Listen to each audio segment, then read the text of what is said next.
Hello viewers, কেমন আছেন সবাই? অনেক দিন পর চলে আসলাম নতুন একটা ভিডিও নিয়ে। আজকে আমরা এসেছি ঢাকা থেকে চায়ের রাজধানী শ্রীমঙ্গল। এখন প্রায় 6টার মতো বাজে। আমরা শ্রীমঙ্গল বাস স্ট্যান্ডে নেমেছি। এখানে কিছু নাস্তা করে আমরা চাঁদের গাড়িতে করে রিসোর্টে যাব। আমরা এখন যাচ্ছি শান্তিবাড়ি ইকো রিসোর্টে। রিসোর্টে থেকে আমরা আগামী 2 দিন শ্রীমঙ্গলের আশেপাশের কিছু জায়গা ঘুরে দেখব। আপনারা দেখতে পাচ্ছেন সকালবেলার পরিবেশটা কিন্তু খুবই সুন্দর, অনেক বেশি শীত এবং মাত্র একটু আগেই সূর্যোদয় হয়েছে। আমরা চাঁদের গাড়ি নিয়ে শ্রীমঙ্গলের সুন্দর চা বাগানের ভেতর দিয়ে এগিয়ে যাচ্ছি। শ্রীমঙ্গলের বাস স্ট্যান্ড থেকে রিসোর্টের দূরত্ব 20 থেকে 25 মিনিট।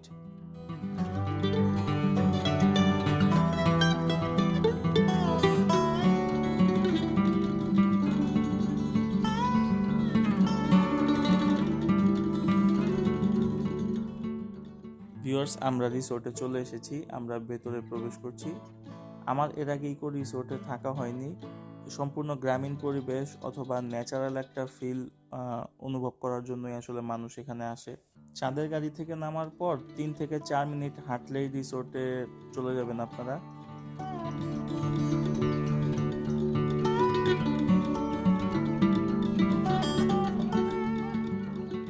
আমরা অনেক সকালেই চলে এসেছি। আমাদের চেক ইন টাইম 12টা-1টার দিকে। তো এই সময়টা আসলে আমরা এই রিসোর্টের আশেপাশে ঘুরে দেখব। আমরা যেহেতু গাড়ি থেকে নেমে সকালের নাস্তা করে এসেছি, তাই এখানে সকালের খাবারের অ্যারেঞ্জমেন্টটা করা হয়নি। রিসোর্ট থেকে আমাদের দুপুরে, রাতে এবং আগামীকাল সকালের খাবার অফার করা হয়েছে। এটা এই রিসোর্টের যে কোনো প্যাকেজের সাথেই আপনারা ইনক্লুডেড পাবেন।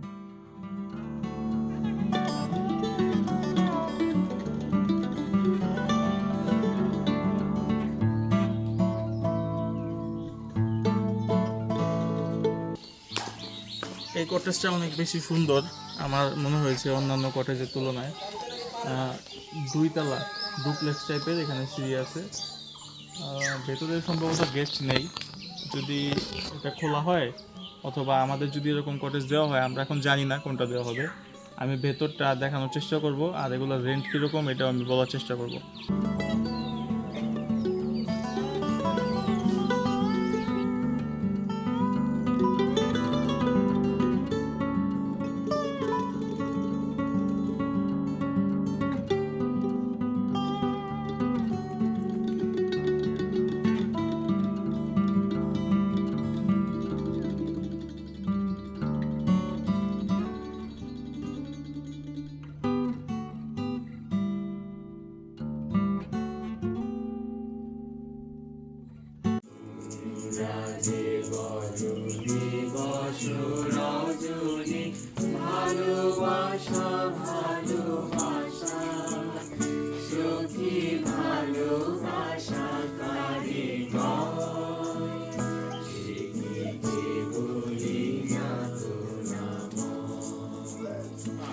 আমরা এত বড় গান যে মুখস্থ রাখতে পারছি এই জন্য আমরা শুনতেছি না এই গান। যদিও 11টায় চেক ইন, কিন্তু গেস্ট না থাকার কারণে আমাদেরকে একটা কটেজ দিয়ে দেওয়া হয়েছে। কটেজগুলো বেশ বড়, আশেপাশে খুব বেশি গেস্ট এখনও দেখা যাচ্ছে না। হয়তো কিছু লোকজন আসতে পারে দুপুরের দিকে। আমরা এখন বের হব। বের হয়ে আমরা যে চাঁদের গাড়িটা নিয়েছি সেটা দিয়ে আশেপাশে ঘুরবো 2-3টা স্পট ঘুরে দুপুরের মধ্যে ব্যাক করার চেষ্টা করব। এখানে ব্যাক করে দুপুর থেকে 3টা-4টা থেকে বাকি সময়টা রিসোর্টে থাকারই প্ল্যান। কালকে সারাদিন ঘোরার প্ল্যান আছে।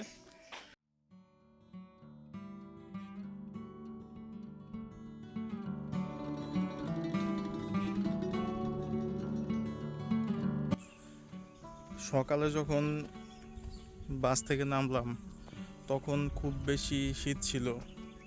মোটামুটি ফুল হাতা জামা কাপড় পরেও শীত লাগতেছিল। হুডি ছাড়া আসলে কন্ট্রোল করা কঠিন, কিন্তু এখন অনেক বেশি গরম শ্রীমঙ্গলে। মানে এই সময়টা মার্চ মাসে এই ধরনের ওয়েদারই থাকে আমার মনে হয়। রাতের বেলা অনেক শীত পড়ে আর দিনের বেলা দুপুরের টাইমটা অনেক গরম থাকে। শান্তিবাড়ি ইকো রিসোর্ট নিয়ে যদি আপনারা বিস্তারিত জানতে চান তাহলে আমার এই রিসোর্ট নিয়ে আলাদা একটা ভিডিও আপলোড করা আছে, আপনারা আমার চ্যানেল থেকে দেখতে পারেন। 11টার পর আমরা চাঁদের গাড়ি নিয়ে বের হয়ে গেলাম লাউয়াছড়া জাতীয় উদ্যানের উদ্দেশ্যে। এখান থেকে খুব বেশি সময় লাগে না, 25 থেকে 30 মিনিটের মতো লাগে।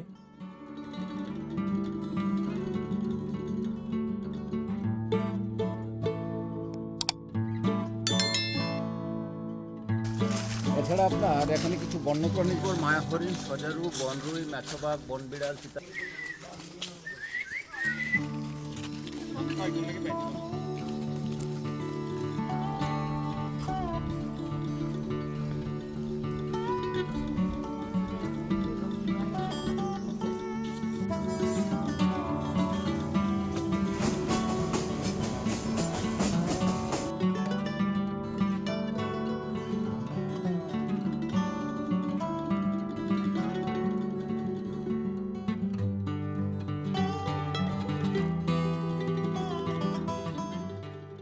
এখান থেকে 1 ঘন্টার মতো হাঁটলে একদম শেষের দিকে খাসিয়াদের একটা পাড়া আছে, আমরা সেই পাড়াতে গিয়েছিলাম। ওদের জীবনযাত্রা, বাড়িঘর কেমন হয় এই বনের ভেতর, এটা আপনারা দেখতে পারবেন।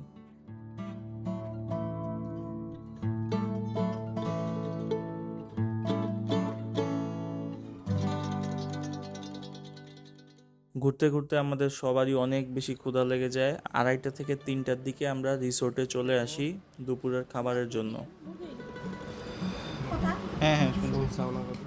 খাওয়ার পরে আমরা বিকালে ঘোরার জন্য আবার বের হয়ে যাই। আমরা বিকালে যাই এমআর খান টি স্টেটে।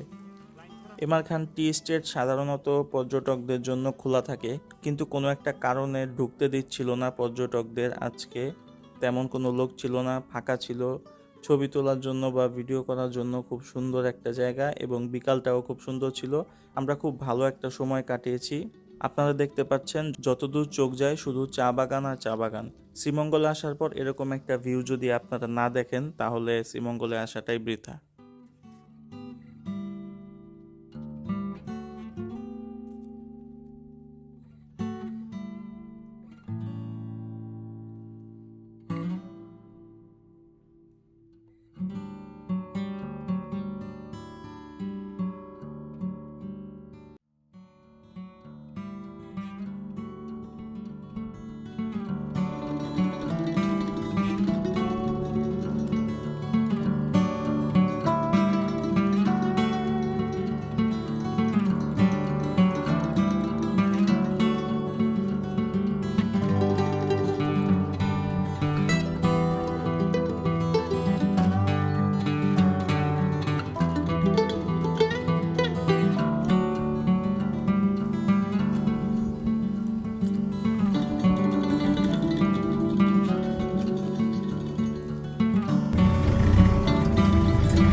আমরা 1-1.5 ঘন্টা চা বাগানের ওই দিকে ছিলাম। এরপরে আমরা ব্যাক করি রিসোর্টে।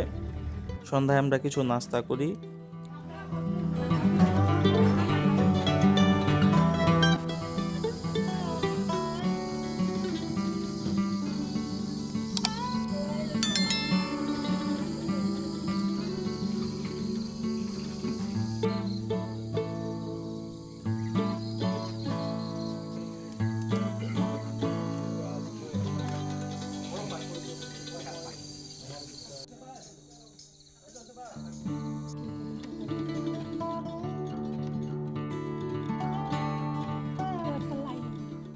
এর মধ্যেই ওরা রাতের বারবিকিউয়ের জন্য অ্যারেঞ্জমেন্ট শুরু করে দিয়েছে। আমাদের অনেক বড় একটা টিম ছিল, সবার জন্য একসাথে ওরা বারবিকিউ রেডি করছে। আপনারা যদি বারবিকিউ ছাড়া অন্য কোনো মেনু খেতে চান ওদেরকে বললে ওরা সেটাও রেডি করে দিতে পারবে।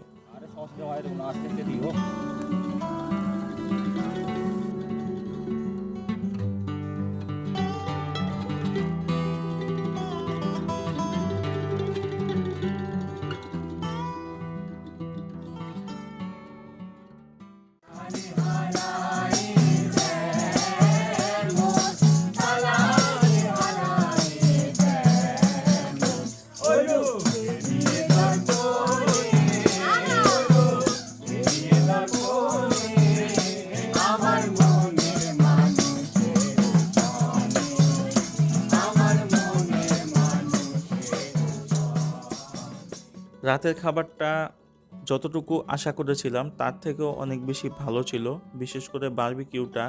রাতে খাওয়া দাওয়ার পর একটু রিসোর্টের বাইরে সময় কাটাই, এরপর আমরা ঘুমিয়ে যাই। ভিডিওটা ভালো লাগলে এবং নেক্সট পার্ট দেখার জন্য আমার চ্যানেলটা সাবস্ক্রাইব করতে পারেন। দেখা হবে আগামী ভিডিওতে।